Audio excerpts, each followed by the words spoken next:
I grew up in public housing, and it had its impact on me in understanding issues of poverty. And I worked, sometimes two jobs to work my way through college and to get as far away from poverty as possible, only to come back and work in issues of poverty. It defines me as an individual. It's what my true values are. I work with people who remind me of me as a child, as I'm out talking to children about choices or young adults about ambitions and career opportunities. I have to see that if I can evolve and go beyond those standards, then I think anyone else can, given the right motivation and belief in themselves. Building alone will not help us change this neighborhood. We have to kind of deal with the residents that are embedded here. Quite frankly, one of the challenges was really high unemployment. We were trying to figure out how do you sell houses to people who wanted to live in the neighborhood but did not have the buying power. And so we were trying to figure out how do we create jobs here.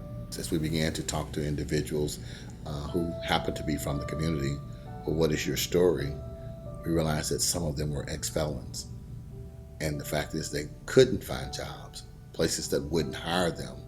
And it left certain levels of desperation in what their choices were. And so we clearly began to put it together that by helping them structure their own small businesses, in fact, we were helping them to not engage in criminal behavior in order to provide a livelihood. Our mission was never to build a single family house. Our mission was to revitalize the community. And the community are both structures and people. It's different when you humanize it and you're talking to a person that everyone sees as a bad guy, and he cares that his little girl gets to school every day, and he cares that she gets a Christmas present, and that he's out to the best of his ability to be a provider. Then it becomes an individual and not an object.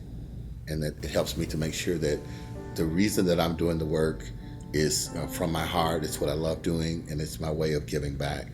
Some have described it as almost as a ministry in a different type of way. I really do enjoy helping individuals, and it's less about that physical house that you're building or something that you may see, but you've touched a specific life, and you'd like to think in a long-term way. I think I do what I do because it truly is who I am, and it's not because it's just a job that I clock into and I go home.